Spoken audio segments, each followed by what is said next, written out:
Hello there, and welcome back to the booth here at Pro Tour Kaladesh. Marshall Sutcliffe with Luis Scott Vargas, and we are down the stretch. This is where things get very intense down in the feature match area as we're working our way up to the top 8. Just 2 rounds to go here, and we've got a big one in our feature match area here to kick things off. We got Shota Yasooka versus Reid Duke. Let's head down to the feature match area right now.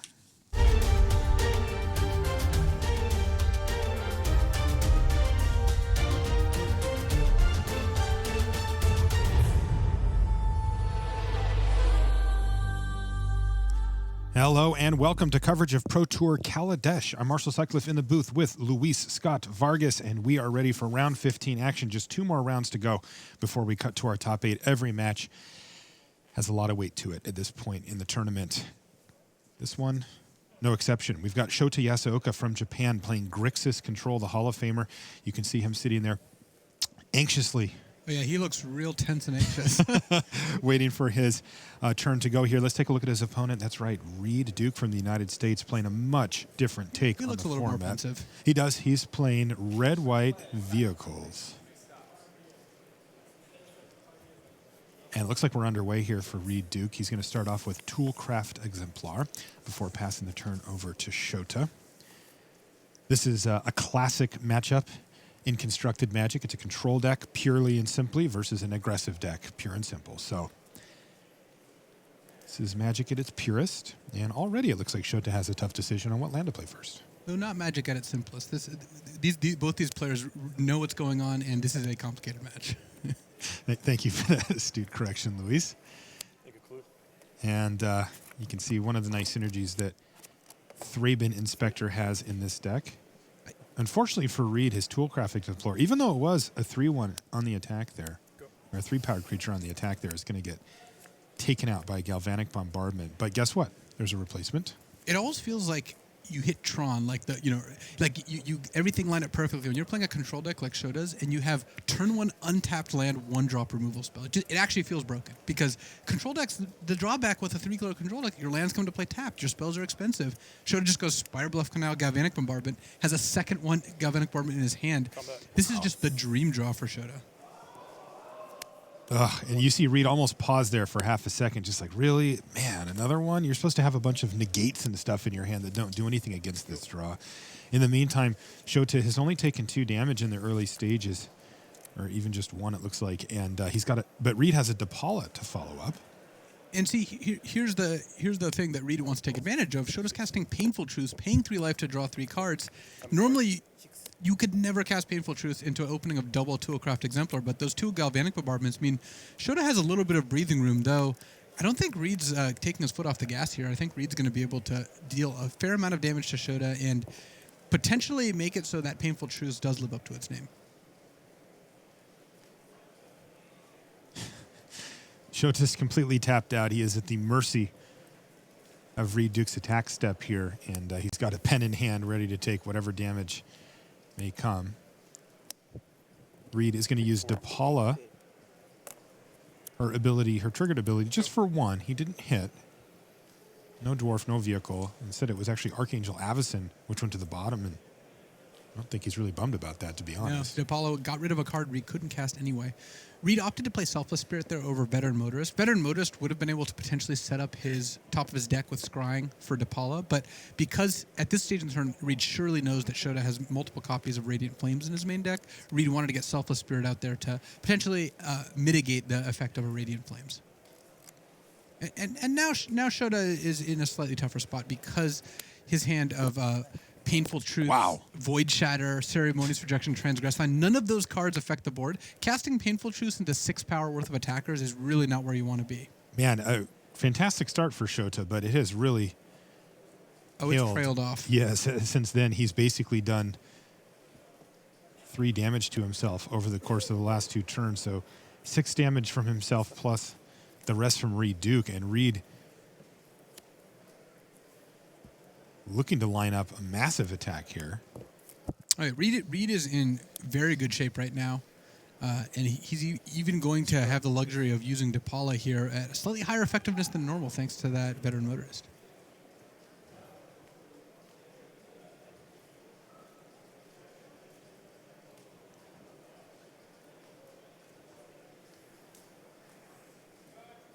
This is the Scry 2 from the Veteran Motorist. Resolving here as Reid takes a look at those cards and decide what he wants. It looks like he sees a pair of lands, and he's actually going to keep a plains on top. 6. Meanwhile, he's going to drop Shota down to 3 life. And With that attack and add a Needle Spires to the board as well.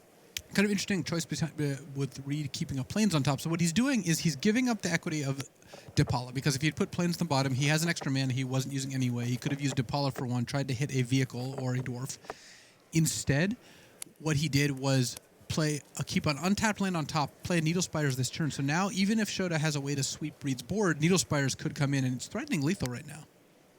Land off the top for Shota. He has seen a lot of cards over the last couple of turns. And this is supposed to be the turn where he stabilizes his board, but he has fallen woefully behind thanks to those painful truths. And that's going to do it. Reid Duke picks up game 1 in impressive fashion. 2 cheap removal spells in a row were not enough for Shota, and Reid Duke is up 1-0 in our main feature match. We'll be back right after these messages. Support your local game store by going to Friday Night Magic. Have fun hanging out with friends, cracking new magic packs, and playing with your favorite Kaladesh cards. Featuring devious gremlins, ingenious dwarves, and face-smashing gear hulks. Up your game with Ultra Pro Magic the Gathering accessories. Find the best magic art on card sleeves, deck boxes, playmats, and more. Visit ultrapro.com to learn more and find a retailer near you. Welcome back to the feature match area here in Hawaii. Li Tian has won his first game over Rich Hohen, an equally quick one. He's playing similar deck to Reid Duke, but that means that we get to check in on one of our other side tables where Ben Hull from Canada on Red-White Vehicles is playing against Rob Paisano, playing Teamer Etherworks. Now, both of these players are sitting at 11-3 with this round to play and then one to go after that as well. And this game may not be heading in Ben Hull's direction, as Emrakul, the Promised End, is currently in play, though it looks like Ben Hull has control of this particular turn, so the Emrakul extra turn trigger presumably already happened. Decoration in Stone is the card that Ben would be looking for, and despite having 4 copies of it, he currently hasn't found one.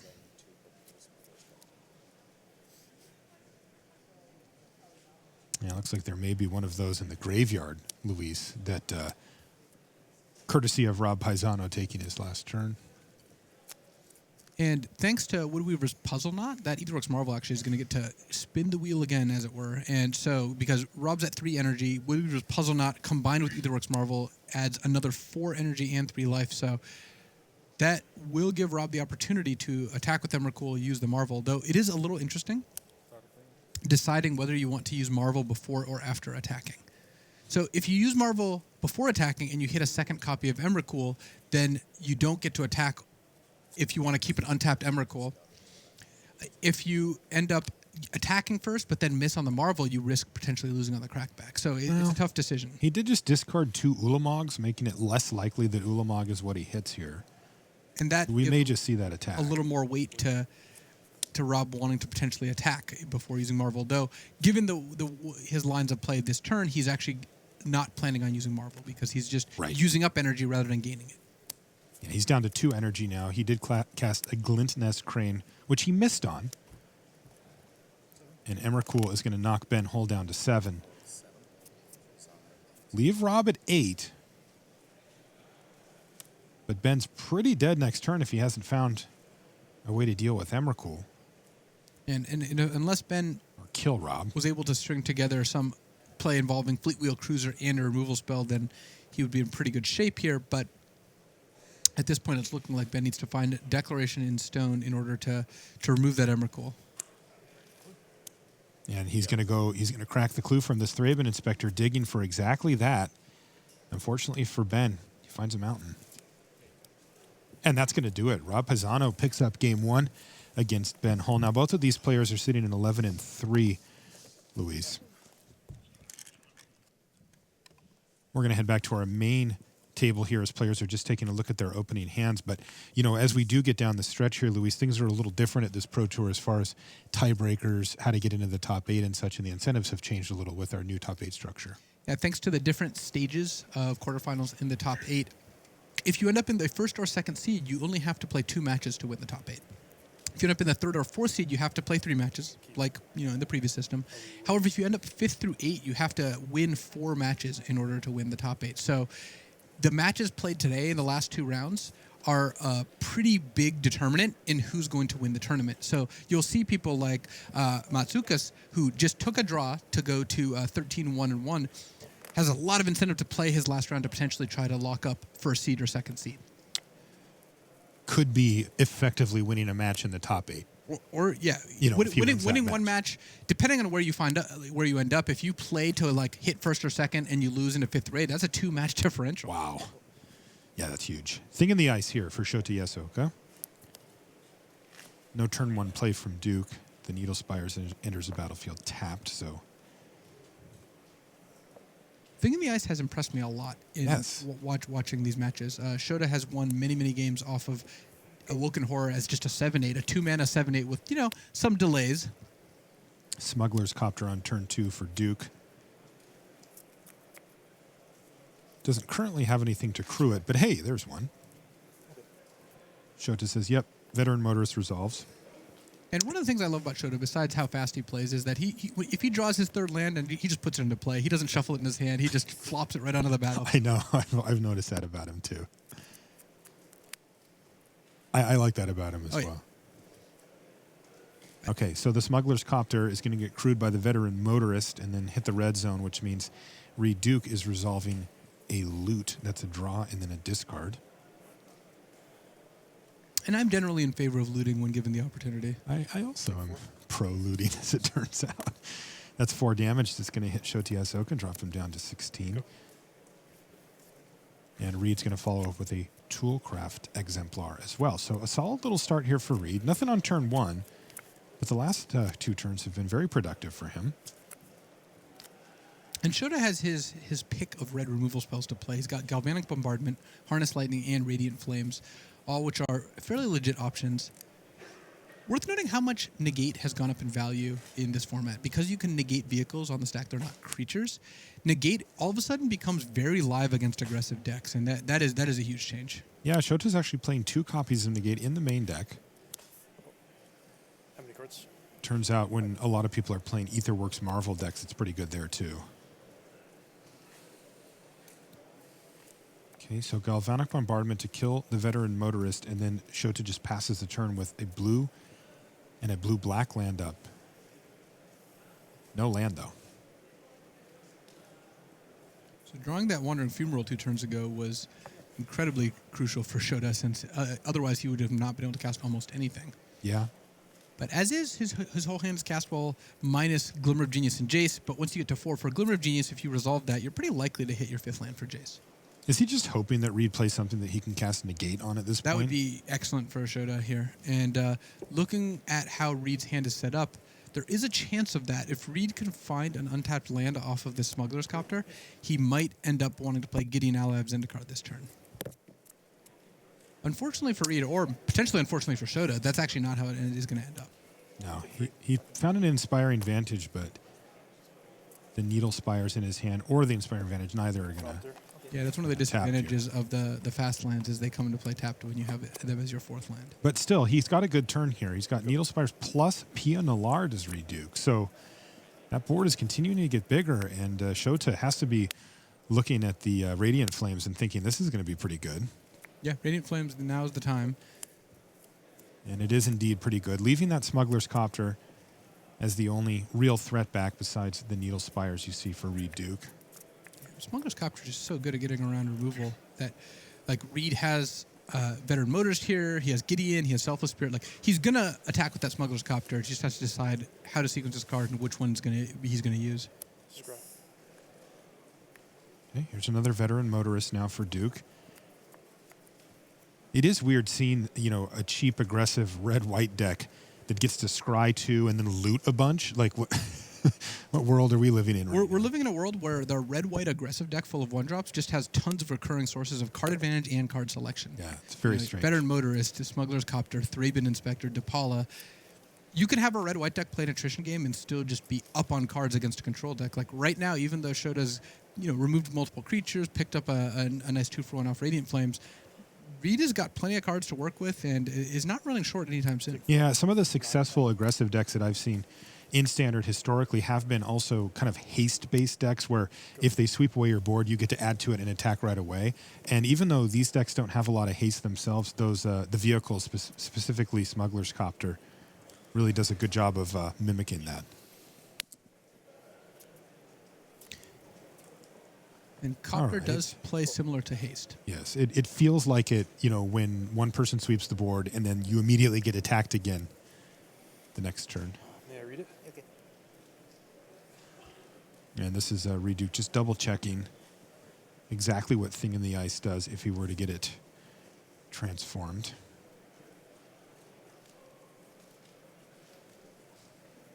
We'll show it to you here on the side of your screen there. And Woken Horror is 7-8. That's right. Time to get cracking here. Feels like it has haste, but really it just never leaves the battlefield when it transforms, so it just gets to attack that turn anyway. There's a Selfless Spirit now for Duke. And it'd be interesting to see whether Reid is interested in innovating both Smuggler's Copters or just the one to play around to Woken Horror. Crew. Being info. Okay, so we've crewed up the Copters, but Shota stopped Reid short of actually declaring attacker, so we're in the beginning of combat step, and it looks like Shota may have something that he wants to do.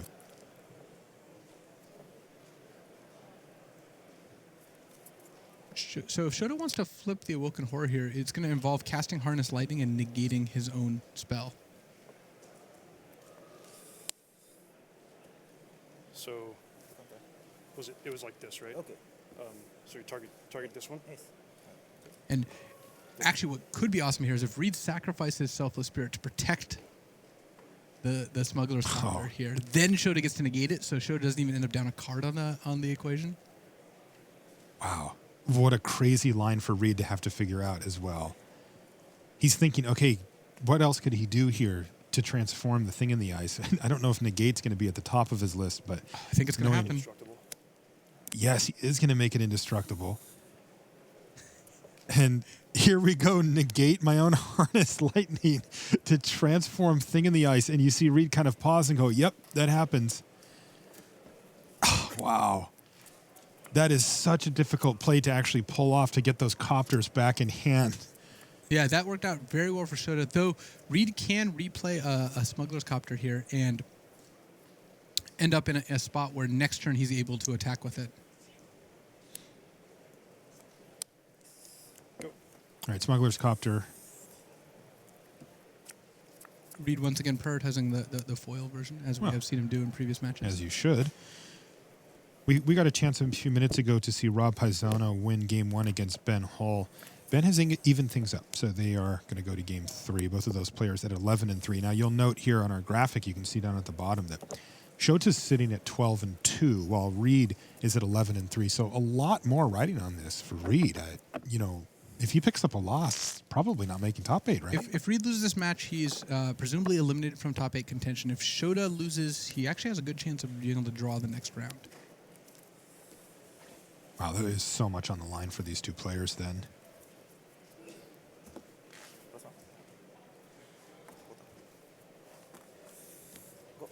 Interestingly, we get to see Jace on the battlefield here.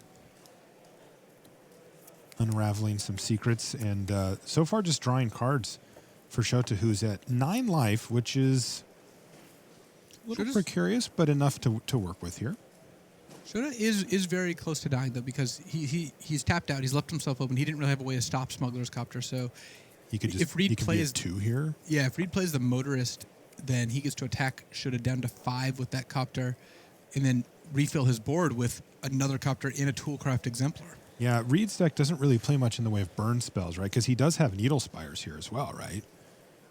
Needle Spire is also offering a recurring threat that jumps out of your land pile there. So he could attack for 4 with that, or with the Copter and get the extra value going.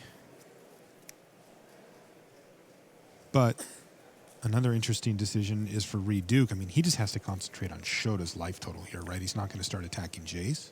It's unlikely that Reid goes after Jace. It's possible, but if he wants to stop the bounce. But Reid's cards are so resilient to bounce that I suspect Jace is not what he's interested in hitting. Okay.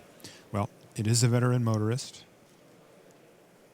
And if I think one of those might be a Fleet Wheel Cruiser, and Fleet Wheel Cruiser, Well, I mentioned haste earlier. That is one that actually does yeah, have that. that's got to be high on the Haste list of attack. cards Reid wants right here. He actually put both on top as well.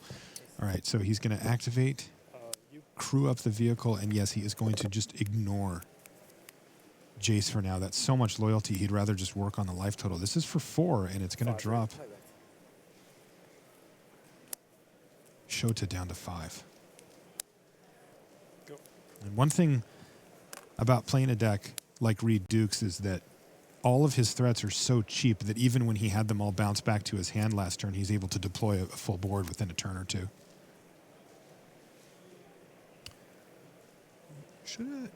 With a Galvanic Bombardment and an Unlicensed Disintegration, so it's got multiple removal spells plus an Awoken Horror to block one of the ground creatures with, and a Jace to potentially bounce with. So Shota has a lot of cards that can go towards stabilizing. What Shota really wants to be able to do is end up in a situation where you can attack for 7, drop Reid to 6, because then Reid has to respect getting lethal by the 7/8 every turn.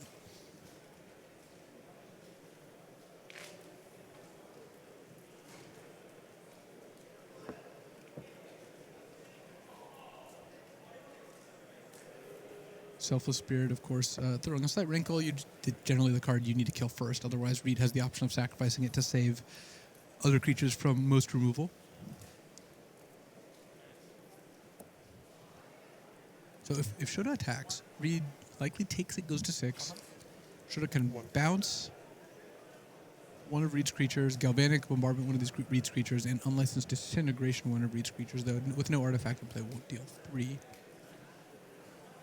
But then Shota puts himself at risk to dying from something like Fleet Wheel Cruiser. So Right, and Reid does know what the top card of his library is, and Shota knows that Reid put it there. You know, and you wouldn't expect that he would put something mediocre Reid put there. both cards back on top. Yeah, though, so and he's Shota already looted yeah. one of them, so he has one of those cards in his hand, but the second one's still there for his draw step, and Shota's going to have to be pretty concerned about what those might be. Here's a Galvanic Bombardment to take down the Selfless Spirit. He's going to sacrifice it in response, and he's going to use Jace to return the Veteran Motorist to Reid's hand. Reid did take the hit, by the way, as you predicted, Louis. So Reid's at 6, Shota's at 5.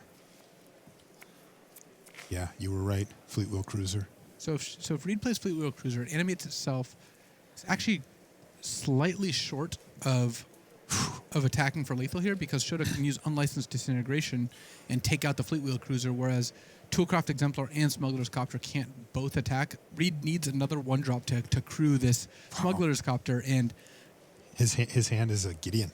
yeah, he's got Gideon, and it looks like potentially a Veteran Motorist. In Yeah, hand. that's the one that And got he's- returned to hand by Jace last turn. right. Yeah. So he's 1 mana short of casting his 4-drop. So if that was a 1-drop instead of a Veteran Motorist, he could have it here. And, of course, the precarious spot for Reid Duke is that Shota has a lethal threat on his side.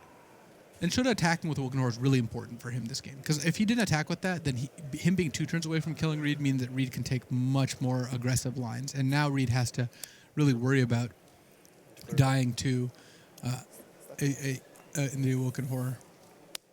Okay, so there's the Unlicensed Disintegration. This is before the Smuggler's Copter gets to actually attack, but after it's been crewed. So no loot for Reid Duke. Important little timing here when you play against. And now this type of Jace can unravel the Toolcraft Exemplar, and the Awoken Horror is going to take us to a game 3.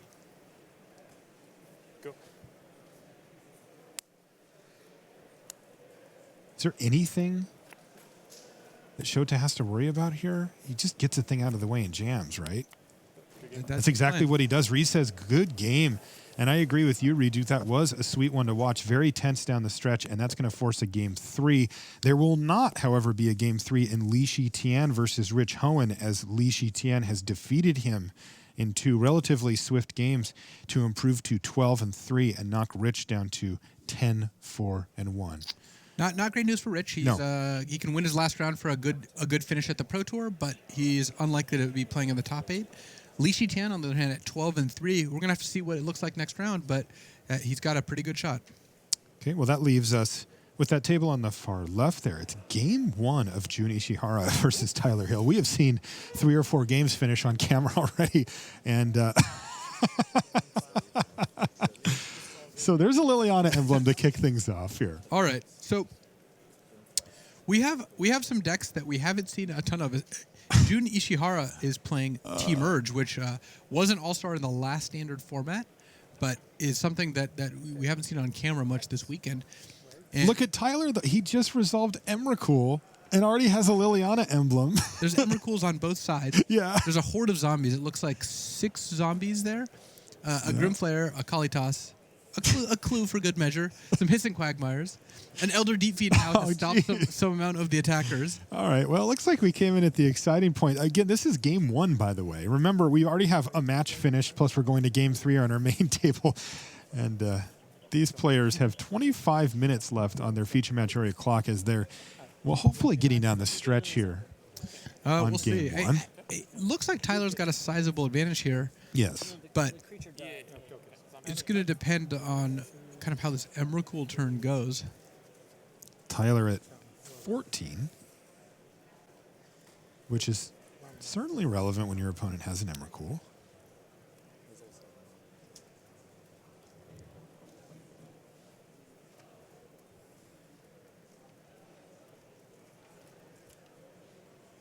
Looks like June is doing some math here and trying to figure out, okay, well, what can I tap down? Does anything give me a chance to win this game? And part of the problem here for June is that even if he taps a bunch of things down and survives this turn, if Tyler just casts Emrakul, looks like he's going to have the control of June's next turn. It's going to be hard for June to end up in a situation where he does manage to win. Also, Kalitas is punishing June for every time he sacrifices a creature to emerge, every time he chump blocks with something that isn't a token. Yep. They are dropping like flies in the feature match area, Luis. Ben Hull, who again lost that one game we saw to Rob Paisano, has rattled off 2 quick ones. Oh, wow. Put himself at 12-3 with red-white vehicles, defeating the Teamer Etherworks deck from Rob Paisano. So that one's done. This one's in game 1. We're going to game 3 on our main match. And then we've got one more round of Swiss to round out the day before we cut to our top 8. This is one.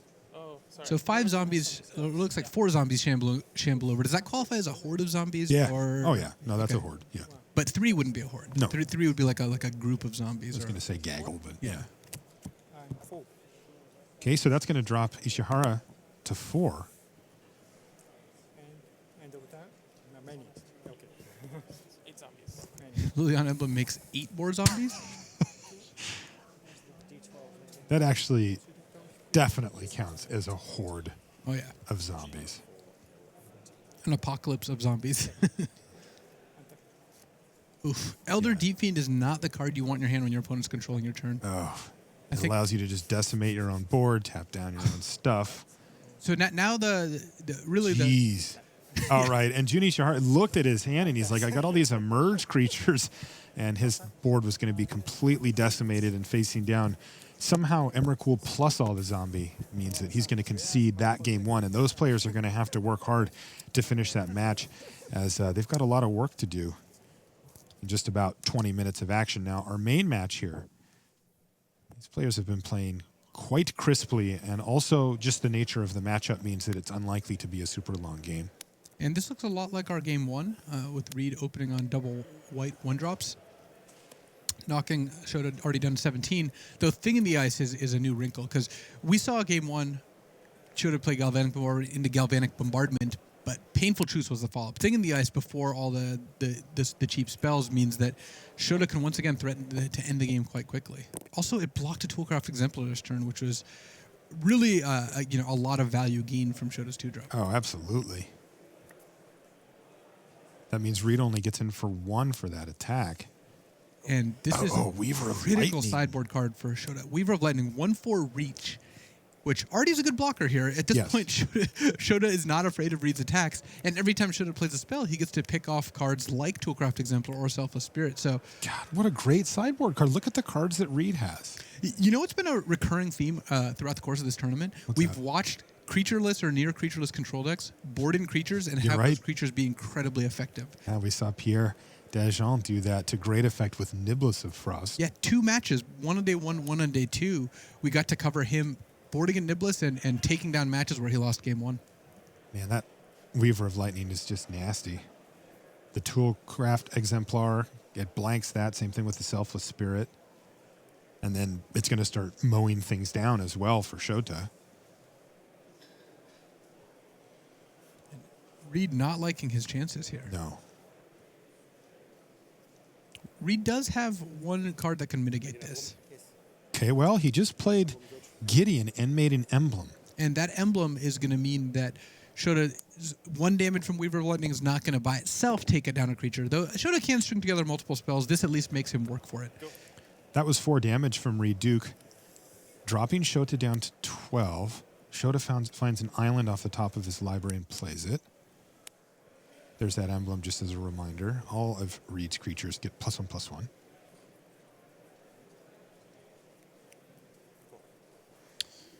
Not much scarier than your control opponent with Weaver of Lightning and Thing in the Ice saying, go.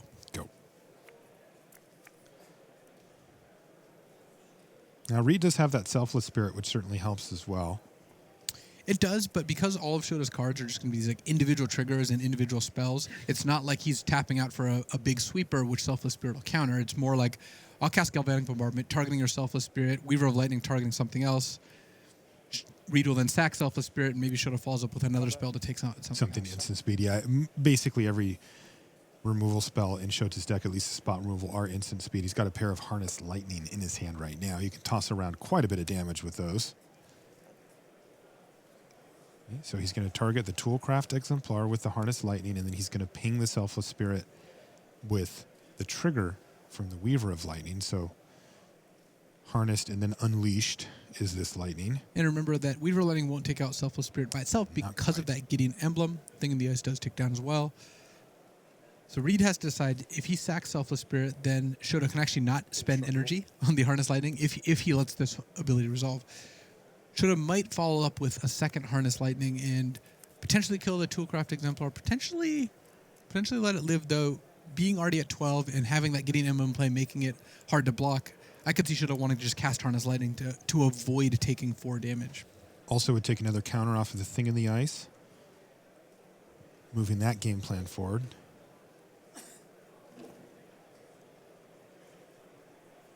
This is a very, very important sequence in this match, in fact, as we are in Game 3 here. Are you thinking in response? Yes. Reid just clarifying exactly what is happening here. So Reid's probably just surprised because Shota's actually taking the time because to he's think, thinking. which must mean it's a very difficult play. Yeah, it means it's really important. And yeah, he is going to go ahead and fire off Weaver of Lightning on the Toolcraft Exemplar with the ability from the Selfless Spirit still on the stack. So Reid's creatures are still very much destructible at the moment. Okay, resolves. And Reid can't do anything about it, so he says, you did it. It resolves. He's going to do 2 to it to kill it. Still in my beginning of combat step. Okay, but that still leaves Reid enough time to activate Needle Spires while the shields are down for Shota while he's completely tapped out.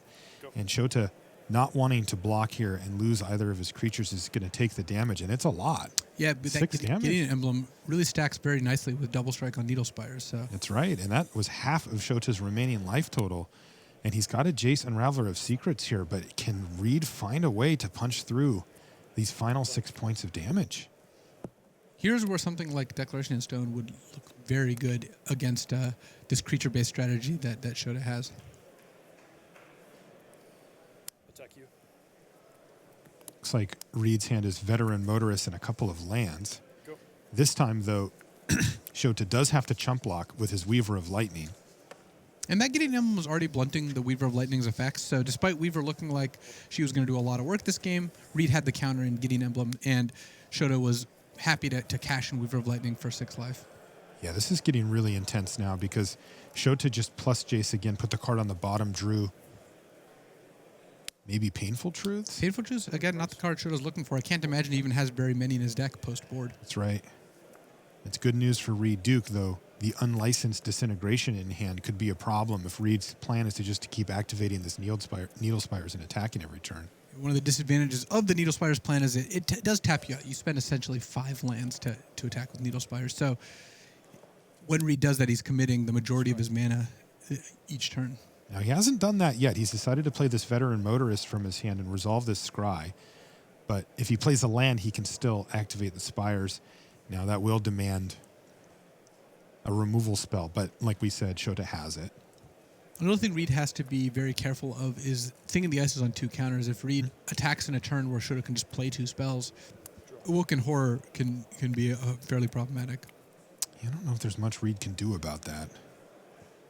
No, it looks like Reid scryed both the cards at the bottom and then cracked the clue and drew another land. He's got a Toolcraft Exemplar. Go. But no attack from Reid Duke this turn. Shota still at 6, and that means that with the way clear, a glimmer of genius from Shota Yasooka is a pretty big deal. He gets a couple of energy, he puts 2 cards on the bottom, and he gets a card off of Thing in the Ice, and then, of course, draws 2 cards as part of the resolution. Doesn't look at them. Now he does. Well, he doesn't need that information yet. Yeah. He's very efficient. And then he draws his card for the turn, which is an Evolving Wilds. Well, the only bright spot about all this for Reid is that Shota scryed to the bottom, and then it kind of missed. Drew Weaver of Lightning and 2 more lands over his next 3 draws. Okay, well, that could be a problem because he just plus Jace and scryed it to the top and then drew the card.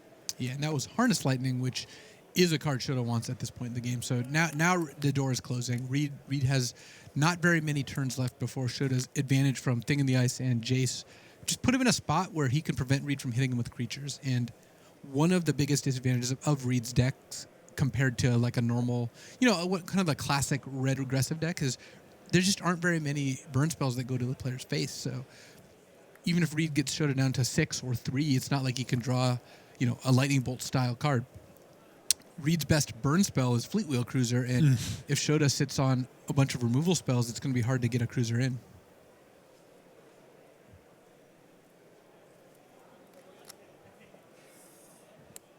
Okay, here's Harnessed Lightning right now You're targeting this?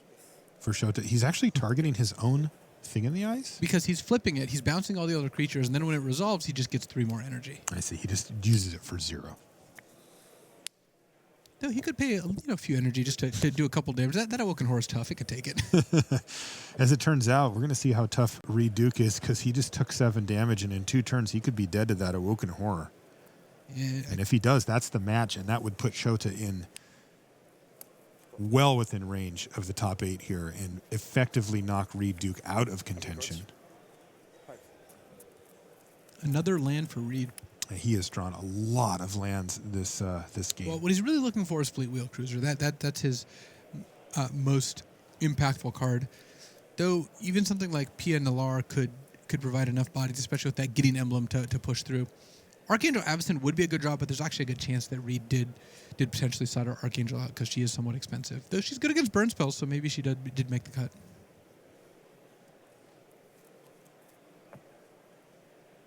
Reid's got a Thraben Inspector in his hand. That's one card that he can use to try to find something. He's going to start with Veteran Motorist, though. Given Shota's hand, because he's counting on that Unlicensed Disintegration to stop Needle Spires, had Reid drawn a Selfless Spirit, that actually could potentially have just been lethal. He has one on top of his library if he wanted. He saw it with the Scry there. He could draw it here. Yeah, he's just had to use up a bunch of mana. Yeah, unfortunately for Reid, he can't also cast or activate the Needle Spires, but he is pretty close to setting up a pretty good turn. Okay, and he's not dead on board. Should have been the Selfless Spirit if that is what he decided to keep on top of his library. Yeah, that's what it was, Luis. All right, so now Reid... That was a heck of a turn. Yeah, one of the disadvantages of flipping the Thing in the Ice into Awoken Horror is that bouncing Veteran Motorist and Thraben Inspector gave Reid a bunch of enter the battlefield effects. So on end step, Shota is going to use Unlicensed Disintegration to kill the Selfless Spirit and get that little problem out of the way. Reid's still at 13 life. He can take a hit from the Awoken Horror if he wants. He's just trying to line up a lethal attack to get Shota from 6 to 0. It's so difficult. Shota still has a Jace Unraveler of Secrets activation as well if he wants to dig for something specific or maybe even just bounce a creature. I have not seen Jace unravel this many secrets in a long time. Yeah. That Planeswalker has been around for, a decent amount of time, ever since Shadows over Innistrad, and this is the first time I've seen it in play, much less this many times. Yeah, he's got one in the main deck and an additional in the sideboard. talking to some of the other Japanese players like Shuai Nakamura. All right, for he's going to example. ultimate Jace here. All right. Yeah, it was on 8. We'll bring up a picture of Jace for you here. You know, the one time Jace actually ultimates is I kept forgetting to ask for it, and now it just happened. I feel kind of cheated actually. You did ask for it forever, and somehow It just like you under my finally nose, got just it. kind of like stealth ultimated. Yeah. But it does mean that whenever Reid casts the first spell of each turn, it will get countered. So it's actually more effective than Jace Prince Prodigy Ultimate, which is the original one I was hoping to see. But Jason Reveler of Secrets. You know, Shota has to feel like he's in a pretty good spot. He's got a negate and a Jace emblem, so it's going to punish Reid if Reid wants to play spells. Basically, Reid has to save up 3 or 4 spells in the same turn in order to get them through.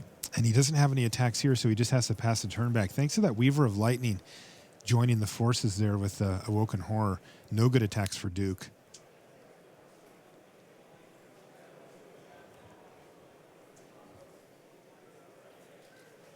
We're going to see that painful truth finally from Shota. Is he feel safe enough?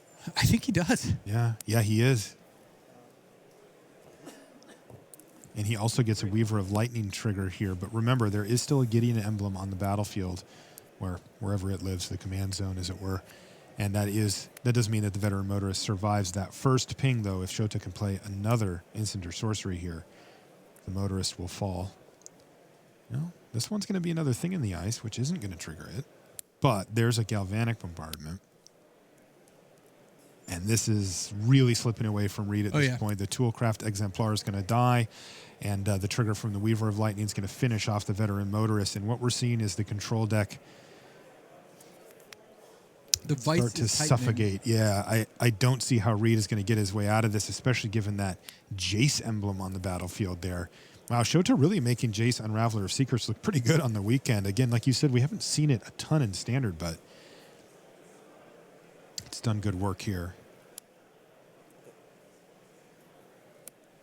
And Reid's going to have to take the defensive stance, never what his deck is trying to do. He's going to trade off a Needle Spires and a Thraben Inspector for the Awoken Horror. But there's more to come from Shota Yasooka. He already has another thing in the ice on the battlefield. And Reid found, looks like a Declaration in Stone, but in order to cast it, he has to run a Thraben Inspector into Jace Emblem and then play Declaration. And it's going to get... Well, it looks like he'd rather just have the Thraben Inspector here. He actually just ran the Declaration. He used that as bait to get Thraben Inspector. Yeah, he's got something else in mind. He sacked the clue. He really wanted to play a spell. Did he find a Needle Spire? He did. He found a Needle That's Spire. one of the few threats he can get through a Jace emblem. True, but Reid's on empty-handed in terms of spells. His last card is a land. So no matter what he draws next turn, if it's a spell, he can't resolve it through emblem.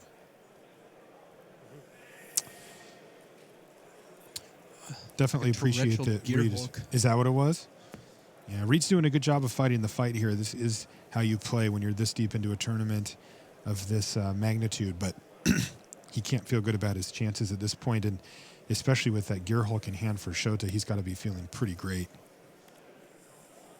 Also been impressed by the ability of Shota's deck to finish the game once he does gain that was a full Gear Hulk. That control. was a confiscation coup. Oh, it was a confiscation coup. Okay.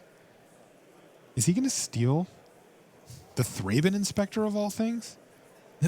Not the most powerful Get plays in a for vacuum, one. but in this case, it ticks down Thing in the Ice. It makes it so Shota risks, or doesn't risk getting alpha struck out of nowhere, and it actually provides a blocker for that Needle Spire. You're right. And that's exactly what happened. Shota chump blocked. Go. And the Needle Spires takes it down.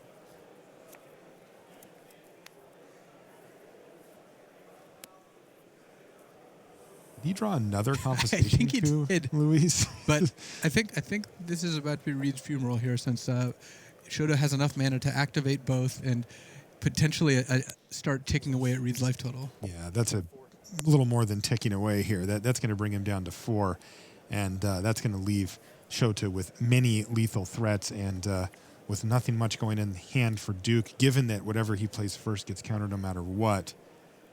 It's going to be incredibly difficult for him to come back from this. Shota Yasooka, of course, is the one who's at 12-2 already, so this is effectively a win-in for top 8. This would be a huge deal for the Hall of Famer.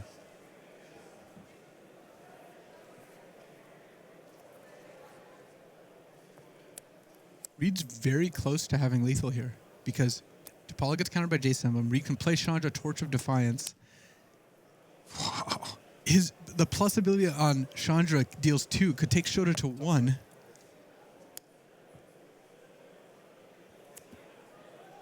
And he's just going to go ahead and play the Selfless Spirit from Exile there. Wow. Oh, so close. This was a really close game. Unfortunately for Reid, I think Shota's going to see the line. I think he's going to attack with either remove the Selfless Spirit and attack with the Awoken Horror or attack with the Fumaroles. Either way, Shota has it. Yeah, Shota's going to have it. That's a Confiscation Coup, which is going to transform.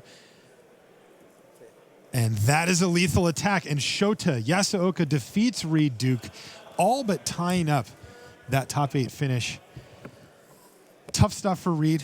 Yeah. You know, he's got a lot of fans in the chat as well. He's going to have to settle for another super solid finish here. And he still has another match to go as well. But Shota Yasooka can breathe mostly a sigh of relief at this point as whatever he does in the last round starts to become a bit academic. And we're going to see him in another top 8. Well, I don't know what Shota's odds are in this top 8 now that I'm not there for him to handily crush. He doesn't get a walk in the quarters. Well, maybe he'll just win his extra round and be one of the top seeds. He actually could does get a his walk bye into the semis. He could definitely LSV his way right into the semis.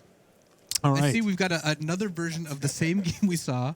There's 3 Emrakuls on the battlefield. We're going to figure out what this means exactly. This is game 2, Luis. This is just a mess here. What is even happening? You know how sometimes you switch into a new game and it's like, all right, let's break down this board state. Let's hop in. Let's just try to figure out what's going on. Sometimes you do that and there's just like 17 Emrakuls and a bunch of tokens, an energy counter at 1, a bunch of cards revealed because I think this is during an Emrakul turn. I think that second Emrakul, yes, that's got to be Jun's hand. Tyler's currently controlling Jun Ishihara's turn. He's deciding how to utilize the Emrakul that is currently in play. And oh, this is ridiculous. This is also still game 2. Great play there by Tyler, by the way. He attacked with Emrakul, blocked with Emrakul and a spider, and assigned all the damage to the spider. That's cool. That is a really great way. You know, little rules interactions, little rules knowledge to know that he has the ability to do that. Not have to trade off his own Emrakul. Unfortunately for Tyler, unless he has a way to get the Emrakul out of Jun's hand, when Jun takes his extra turn or his normal turn, he's presumably just be able to cast his own Emrakul. He's got another copy of it. You know, we haven't seen a lot of Emrakul fights in the feature match area, and I got to say, I've been kind of okay with that. These are very, very difficult to commentate. There's a lot going on, you know, when you jump into one of these games. Oh, that's the fun part. Yeah, well, that's your job, buddy. I get to say, all right, let's check in on this match. Luis, what's going on here? Well, what's going on is kind of like a rematch from Pro Tour Eldritch Moon because, you know, the Timurge deck that Jun is playing has kind of fallen out of favor. Yeah. Teamer Aetherworks you see a lot more of that. And same with Bach and Delirium. You see more of the aggressive versions. But, you know, this is a throwback, and I've got to say I like it. It turns out people like their Emrakuls on turn 4 these days. Well, Jun is now going to take control of Tyler's turn, so Emrakul's in both directions. Though, unfortunately for Jun, he doesn't have another creature that can block Emrakul, so he can't run that same trick that Tyler did. And Grasp of Darkness does not target Emrakul because she has protection from instants, so he can't even grasp Tyler's Emrakul. On the other hand, that Deliriumed Traverse the Ulvenwald does let Jun look through Tyler's deck. Also straighten out his lands in the process as a favor. Yeah, he's got to be careful with that. That you don't want to have, like he had a bunch of swamps pointing one direction, not the other. You know, you have to be, at this level, you are expected to have all your cards going in the same direction. Also, pretty nice for Jun to be able to just not find anything there. Emrakul's trade, Kalitas does get zombies from that, so that was advantageous for Jun. And He's actually wiping out That's so Tyler's gross. resources completely. Yeah, he played his tireless tracker, then killed it with his own grasp of darkness. Wow, I got to say, from June's perspective, that looked pretty good. He was able to really wipe out Tyler Hill's resources there, leaving him with just a Grim Flare left in hand. I mean, he does have Delirium, but he's facing down a bunch of zombies. And presumably 5, a 6. confiscation coup being the reason that June has a Kalitas, by the way. He's not playing that card. That's Tyler's card. 1 minute. Players are having a bit of a laugh here. There's a pretty good chance they draw this match. It sounds like they're either at turns or very close to extra turns based on time limits. So the situation here, Luis, is they've got 45 seconds on their match clock. All right. Which, it barely looks like that's going to be enough time to even. Well, I shouldn't say that. Maybe I shouldn't say that. Tyler has already presented his deck here. Well, Tyler has Grimflare and Tireless Tracker in his deck. June is capable of playing a turn 4 Elder Deep Fiend. Could see some action happen. We got 20 seconds left on the clock here. I also want to remind you that if you do see something awesome on the Twitch stream, you can actually make a clip of it. It is a new feature that you can use. We've got about 10 seconds left here on this one, but you can make 30-second clips, and June's counting it down for us.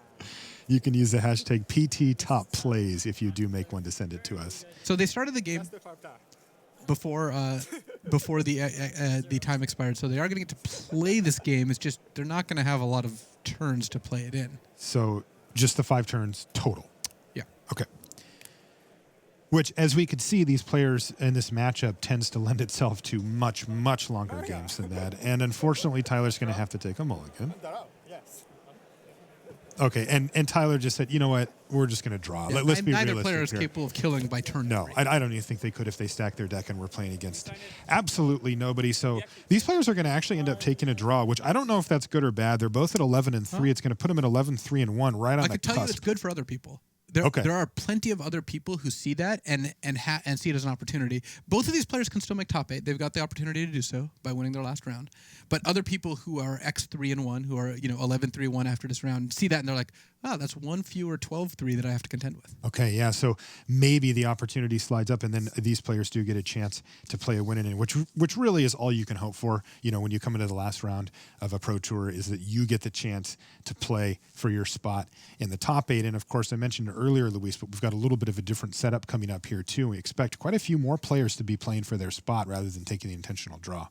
Yeah, we're going to see more action in the last round. That's part of the intention. And we're rewarding players for good Swiss performance. Sometimes, if you happen to go 14-2 in the Swiss, you should get a reward for that. And that reward will come in having a higher seeding in the top 8, playing fewer rounds on Sunday, and having a higher chance of winning the Pro Tour. Yeah, and that's a real reward, right? Oh, yeah. I mean, that is a huge, getting to go first, or the choice to go first is a pretty big one, but this is huge. This is actual match wins that you're getting. So, and the thing that I really focus on this is that ability to reward the players, because it did feel a little weird, right? A player would, like you said, rattle off an X2 or an X1 and just dominate in the Swiss, but then the person who draws in the 8th in 8th place, well, they're both in the top 8. There's a cut there. Sure, there's a player draw scenario, which does benefit the higher seed. But now it's like you only have to win 2 matches if you crush the Swiss. It really incentivizes you to do I really want to complain about this, but I've actually just been on both sides of the equation, so I just have no grounds for complaint, which no, you usually historically hasn't stopped me, but in this case I will refrain. Yeah, and so, this is one of those things where, the people at Wizards of the Coast on the tournament side are always tweaking and trying to get it just right. So this is another thing that we're trying. All right, so that's going to do it for round 15 here from the booth. We've got one more round of Swiss to bring you. But before that, let's head to Richard Hagan at the news desk. Thanks very much, Marshall and Luis Scott Vargas. One round to come here at Pro Tour Kaladesh. Now, the top 8, it's so up in the air. The only things we can say with safety are that Makis Matsoukas of Greece at 13-1-1 is in, and that Matt Nass at 12 wins, 2 draws and 1 loss, 12-2 in a draw, is going to be in on 37. But then the players on 36, like Ben Hull, a 34-year-old Canadian RPTQer, first PT here, a chance of the top 8 here, phenomenal, if it can get there. Li Shi Chan would be going for a 5th Pro Tour top 8 that is absolutely Hall of Fame worthy. We've hardly seen Li Shichan today, but he is at 12-3, and if he can get over the line, that will be a 5th Pro Tour top 8, and in a very short span as well. An amazing achievement by him if he can get there. Shota Yasooka, of course, 13-2. He's in for sure, but will be playing for a high seed in the last round. But then you've got the likes of Tyler Hill and Jun Ishihara on 11-3-1. They're trying to make it in. So is Joey Manna on 11-3-1. And Carlos Romao, remember we saw him out on the floor a couple of rounds ago. He won that one. He won against, I think it was Sean McLaren. Won again last round. He's at 11-3-1. He's one of the hottest players around right now. Back-to-back Grand Prix winners in the last 6 weeks. Can he get in to another Pro Tour top 8 14 years after becoming world champion? So much excitement as we head down the stretch here at Pro Tour Kaladesh. But it's time for another deck tech. We are going to the land of 10 10s and metalwork colossuses. Here's Reid Duke and Oliver Polak-Rottman.